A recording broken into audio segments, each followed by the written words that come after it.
Hi, I'm Persia. And I'm Joey. And you're watching an Addictive Daughter Skype Nugget. And today we are really excited to be interviewing Kate Unsworth, who is the founder of Kovert, which builds products to help you manage your digital life so that you can be more present. Kate, how are you doing? I'm so good. Thanks for having me. Thank you for coming on. So, Kate, we're going to be talking to you a little bit today about how to overcome addiction to technology. And before we get on with that, I just wondered if you could share a little bit about your experience and what actually, I guess, what guided you to founder, if that's a word, Kovert, and all the work that you do. Yeah, so, gosh, where did it start?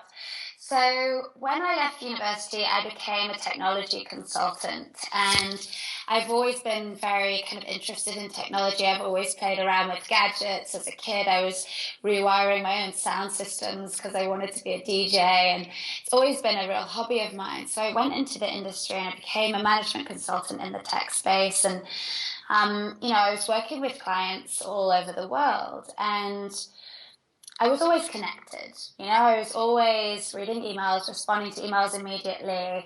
I was online pretty much 20 hours a day, and I was online at the weekends. And I kind of got to the point where I realized that I had an unhealthy balance in my life, and I had an unhealthy relationship with my phone and with my computer.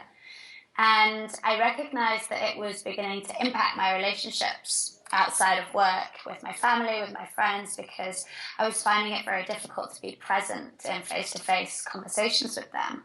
So I'd go meet my friends for dinner after work, and I'd feel like half of my mind was still at work and they wouldn't get the complete version of me. So I went on a digital detox for 2 weeks. I switched everything off. And I still went to work and I still operated as normal at work, but I was uncontactable on phone or email. And it just completely changed the way that I operated. And it changed my outlook on life, and it changed how I was interacting with people and my relationships. And so that was the start of Kovert. I realized that there was something in this. I wanted to find a way to harness that feeling and bring it back to my daily life. And I wanted to find a way to harness that feeling and provide it to other people so that they could kind of regain that balance in their lives. So I set up Kovert. That was about 2 years ago now. And we've just released our first product line. We're working on our second product, and we're doing lots of research into how technology impacts human connection and the human psyche and human interaction. Amazing. There's so much you said there that totally resonates. The whole idea of just being completely addicted. I think that's probably the thing that we're all, without fail, so addicted to now is our phones and our laptops. They really do control us. And just, you're living in, it's the world that you're living in isn't real. Right. There's a lot of, the stress that must put on our bodies as well. 100%. Yeah, that's a really valid point. We look at, we've been doing a lot of research into the fight or flight response, and this is something that historically used to save lives by, rushing hormones through the body and, equipping the body for attackers or, predators. And this is a response that is triggered now, still today, by an email or, something that comes through at the wrong time that you don't feel mentally prepared to deal with. And, the fight or flight response was only meant to activate, on the rare occasion that you'll come face to face with a predator. Now the average person is in that state of alertness 25 times a day on average. And although you feel kind of back to normal after 10, 15 minutes, the body doesn't get back to normal until an hour later. So that basically means 25 times a day, we're basically in a constant state of alertness. And this is having impacts on our heart and our, lungs, our stomach, acid, our skin, everything. And mentally, I definitely find, like you mentioned, the digital detox, and it's something that Persia and I both do. And coming out off the back of a digital detox, I feel like a different person. Right. 100%. That's what, myself and the team and some of our kind of tribe have just come off a digital detox in Marrakesh in the desert. And it's our first day back today, and my CTO walks in this morning and he just goes, "Namaste." And like, he's not a yogi, he's a CTO, but he's just so zen. That the vibe in the office today is so productive and zen, and we're just all so mellow. And we've learned a lot about ourselves. We've reprioritized, because I think that's the other thing, right? When you're constantly receiving all of these notifications, you're in constant operational mode and you're kind of firefighting, and you tend to lose sight of what's important and lose perspective.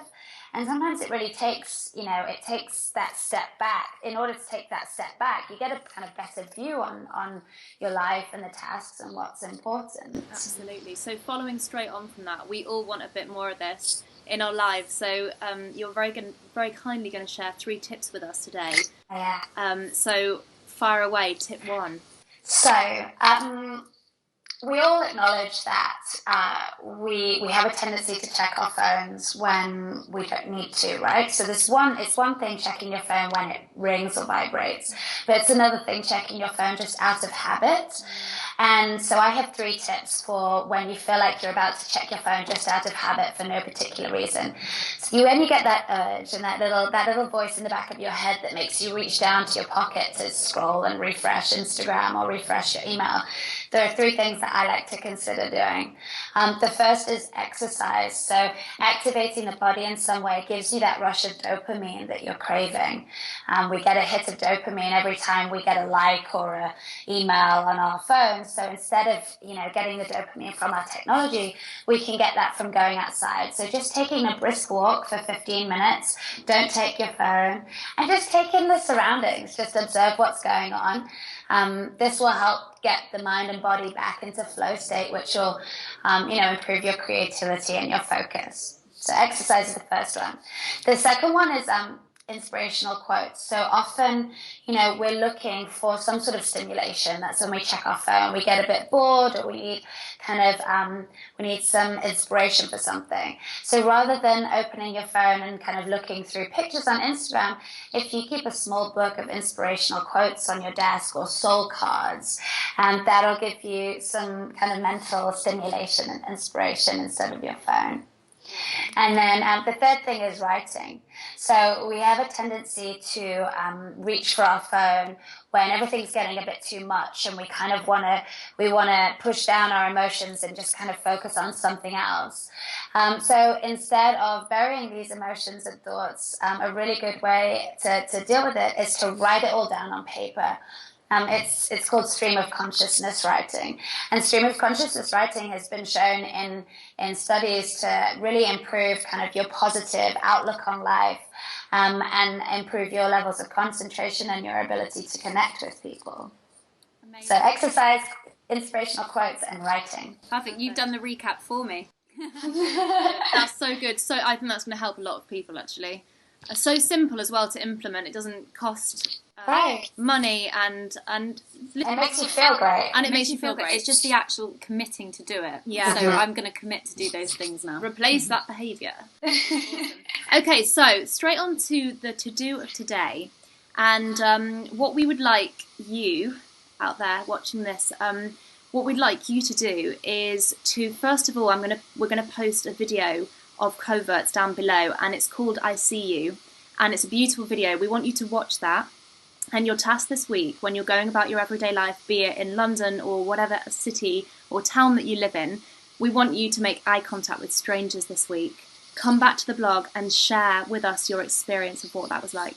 Yeah, because it can be quite scary, particularly in the UK, because we don't do that. We're just not very open. We're just like, go around about your business, don't get eye contact. So how does it feel? Because it's quite vulnerable, isn't it? Yeah, totally. To do that. Connect. Especially in London, when people think you're a bit mad if you do that. Yeah. So that's your task this week, and we really look forward to reading about your experiences below. Yeah. So Kate, this has been amazing. Where can people find out more about you and what you're up to? Yes, so thanks for having me, guys. You can find out more on bekovert.com. You can read about our outlook on life. You can read about our tribe, our global family of people who are committed to helping us kind of reset the balance between digital and physical. You'll also see some of our products that we're creating. So we're actually a product design agency at heart. So we create products to help you reset that balance. One of them is this beautiful necklace. So this necklace vibrates if something important happens on my phone, which means that I don't need to have my phone with me all the time, and I can really be present with the people I'm interacting with. So you can read more about that on the website. Can I ask, do you select who the important people that you need? You do, yeah. So it connects to your phone via Bluetooth, and there's an app on your phone. And on the phone, you can set high priority and normal priority, and you can set it by people or keywords. So for me, I have an emergency keyword from my team, which is banana. So if my team need me urgently, because I only check my email once a day, so if they're emailing me with urgent things and they need a response straight away, I'm not going to see it. But if they email me with banana in the subject line or in a text or a WhatsApp message, it vibrates, and then I know that I need to check. That's amazing. Wicked. Amazing. Right, thank you so much for chatting with us. Thank you. It's incredible what you guys are doing, and we look forward to seeing how it all develops. Thanks so much. Thanks for taking the time today, Kate. If you enjoyed this Life Nugget, please do like it. You can subscribe to our channel and do pass this on to everyone you know, because we all need a bit more balance in our life, don't we? Let's face it. So spread this far and wide. Thank you so much for watching, and we'll see you soon. If you'd like a Life Nugget and a weekly dose of happiness and motivation straight to your inbox, sign up at addictive-daughter.com and join us and thousands of others in getting addicted to the good stuff today.